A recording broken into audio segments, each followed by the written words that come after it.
Bueno, la Fiscalía Nacional Económica va a realizar un estudio del mercado de la industria del gas en nuestro país. A través de este análisis se busca mejorar la competencia entre las empresas que entregan este servicio. Vamos a conversar del tema con uno de los especialistas que participa además también de esta medición. Tenemos el contacto con el académico del Instituto de Economía de la Universidad Católica, Juan Pablo Montero. ¿Qué tal? ¿Cómo estás? Buenas tardes. Hola Viviana, ¿cómo estás tú? Bien interesados en conocer esta atención, este foco que se ha puesto en el mercado del gas. Y es importante, por ejemplo, para abrir la conversación, decir que se ha planteado que el 19% de los gastos de los servicios básicos van destinados a este ítem.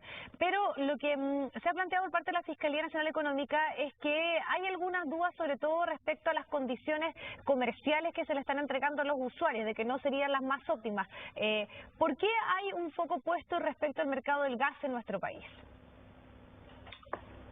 A ver, Viviana, estamos recién comenzando, o sea, el estudio simplemente lo único que se hizo fue que se comunicó que se iba a hacer este estudio, pero no ha comenzado, y va a tomar como un año, así que ideal sería conversar también un año más contigo sobre lo que encontramos. Junto con Eduardo Saavedra, ex ministro del Tribunal, nosotros nos invitó a la Fiscalía Nacional Económica para ayudarlos en este estudio, básicamente. Y la razón, hay muchos mercados que son importantes, la Fiscalía ha mirado un mercado en el pasado, no sé, otros mercados, y el gas sin duda es un mercado interesante, no solo porque lo que dices tú, que representa una parte importante del consumo de todos los hogares, sino que además es un mercado donde en algunos lugares se ve ciertos niveles de concentración, tanto a nivel horizontal como vertical, que puede dar paso a menor competencia de lo que uno quisiera, y por eso que es un mercado de alguna manera que siento yo se presta para mirarlo. Eso no significa que hayan problemas de competencia per se ex ante, que lo que se está haciendo es que se está investigando, ¿te fijas? O sea, por eso te digo, todavía no podemos llegar a ningún resultado, pero es un mercado que presenta las condiciones para mirarlo. O sea, que uno podría pensar que, mira, a lo mejor las condiciones de competencia no son las óptimas. Claro, porque es un mercado también fundamental por lo que nosotros asegurábamos y planteábamos para iniciar esta conversación, pero que haya grupos económicos que tengan tanto una parte en el mercado del gas natural como del gas licuado ya es uno de los ítems que se puede analizar. ¿Por qué?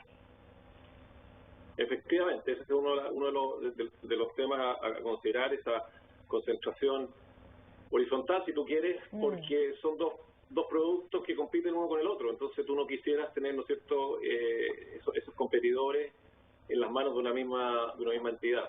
Entonces la pregunta es si esa concentración horizontal, ¿no es cierto?, estos grupos que están presentes en ambos lados, están en el mercado del gas licuado y en el mercado del gas natural, que obviamente son sustitutos, representa un riesgo o no, o realmente reduce la competencia. Y lo que vamos a estudiar son dos tipos de alguna manera, de ¿cómo explicártelo? Mira, hay temas conductuales y hay temas estructurales. ¿A qué me refiero? De repente tú puedes decir, mira, las compañías están compitiendo, pero como son pocos actores, la competencia no es suficiente. Eso es un tema estructural. Y por ejemplo, en el mercado eléctrico, yo ya hice un estudio hace un tiempo atrás para la Fiscalía Nacional Económica en el mercado eléctrico mayorista y efectivamente encontramos problemas estructurales. ¿Qué son problemas conductuales? Por ejemplo, si vemos tipo abuso de una posición dominante o si vemos, por ejemplo, conductas colusorias, esos son problemas conductuales, que eso van por una distinta línea. Acá se intenta investigar todo.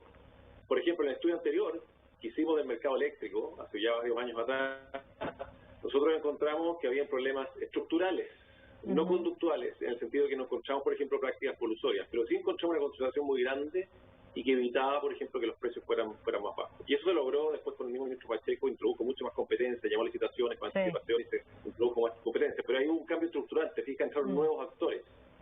Finalmente, ¿qué va a pasar en este mercado hacia adelante? No sé, tenemos que investigarlo. A lo mejor se pueden hacer recomendaciones de cambios estructurales o si no condenar ciertas conductas. Todavía te digo, como te digo, no hemos llegado al detalle, no tenemos más, pero vamos a mirar esos temas. Pero no deja de ser importante el que la institucionalidad, podríamos decir, funcione en nuestro país y ponga foco a aspectos como el que tú dices, el que estábamos mencionando, que tiene que ver con las concentraciones horizontales, pero otro tema también es la integración vertical. Y en este caso sería, por ejemplo, de que se importara el gas, estuviera la infraestructura, el almacenamiento y finalmente la distribución. Eso es algo que también entiendo que se está estudiando, ¿no? Por supuesto, porque de repente en estos mercados existen como suertes de facilidades esenciales. Por ejemplo, imagínate que tú seas el importador y después tú le entregas este producto a otros proveedores más agua abajo y compiten contigo a su vez. Entonces, esta integración vertical puede de alguna manera distorsionar esa competencia aguas abajo. ¿Te fijas? Porque tú estás en las dos partes de la cadena, una parte arriba del suministro y al mismo tiempo estás abajo, y tú le estás suministrando a tus competidores. Entonces, ese tipo de integración vertical efectivamente puede producir distorsiones. Pero nuevamente, hay que ver si efectivamente se están produciendo esas distorsiones y si son de una magnitud relevante, porque ahí hay otro tema. Mira, los mercados nunca funcionan perfectamente. Eso es imposible en ninguna parte del mundo. Y uno tiene que buscar, ¿no es cierto?, una regulación. Pero las regulaciones tampoco son perfectas. Entonces, cuando uno ve distorsiones menores, uno muchas veces dice, mira, pues son distorsiones que de alguna manera uno acepta. La pregunta acá es si efectivamente existen distorsiones importantes que requieran de algún tipo de intervención. Juan Pablo, y lo que está de fondo y que es un debate, podríamos decir, también estructural en nuestro país, es cuánta regulación o no deben tener empresas cuando hablamos de servicios básicos. ¿Cuál es tu opinión? Porque este es un tema recurrente que se ha discutido siempre y además también, sobre todo, cuando hay prácticas que hablan de ciertos monopolios que se pueden dar de forma natural, pero que además también entregan ventaja y que dejan a la ciudadanía muchas veces condicionada, sobre todo en algunas regiones de nuestro país, a la entrega solamente de una empresa de los servicios y que en otros lados sabemos que muchas veces esto es público, esto es estatal. Entonces, ¿cómo ves tú también el tema ya más macro en torno a mayor o no regulación, sobre todo los servicios básicos? Levantaste varios temas, Viviana, y dijiste, por ejemplo, si estos monopolios naturales, como por ejemplo, no sé, el abastecimiento de agua potable del agua, hogares, claro, claramente un monopolio natural. La distribución eléctrica también, a nivel de distribución de redes, también es otro monopolio natural. Y levantaste varios temas porque dijiste si tienen que ser regulados o no, y en segundo lugar dijiste quién debería ser el dueño de esto, ¿no es cierto?, de estas empresas, si debería ser el Estado o pueden ser empresas privadas. Yo creo que son dos preguntas bien distintas. Una es que independiente de quién sea el dueño, debería haber una regulación, obviamente una fijación tarifaria, y ocurre en muchos sectores de la economía, el sector sanitario, el sector eléctrico, en su momento el sector telecomunicaciones también. Y acá hay una pregunta relacionada, ¿no es cierto?, al mercado del gas, si es que uno debiera moverse en esa dirección. Porque uno hoy día está pensando en que hay competencia suficiente para no tener que regular. Y es algo también que se va a estudiar. A lo mejor requiere, por ejemplo, un régimen tarifario quizás un poco más liviano, pero quizás similar a lo que ve en otros sectores. Eso lo vamos a ver. Ahora, respecto de la propiedad, eso ya son temas distintos. Yo personalmente no veo problemas en que una empresa monopolio natural esté en manos privadas en la medida que la regulación, ¿no es cierto?, sea la adecuada. Y en general la evidencia te indica en el mundo que la empresa privada bien regulada funciona bien. La empresa estatal tiene un montón de otros problemas, un montón de problemas internos, te fijas, hay temas políticos detrás también de eso. Por lo tanto, yo creo que la solución no pasa por moverse a estatizar más estas empresas. Yo creo que estamos lejos de eso, absolutamente lejos de eso. Si se requiere algún tipo de regulación adicional a lo que existe hoy día, va a ser en esta dirección. Te fijas, pero en ningún caso de, por ejemplo, cambiar propiedad de alguna de estas empresas. Claro, que es algo mucho más de fondo, pero que, como tú lo decías, no muy radical, y yo creo que estamos lejos de eso. Sí.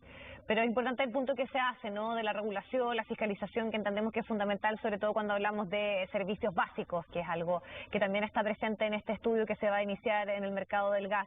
Juan Pablo, te queremos agradecer el tiempo y la posibilidad también de interiorizarnos en un tema bien importante. Muchísimas gracias. Perfecto.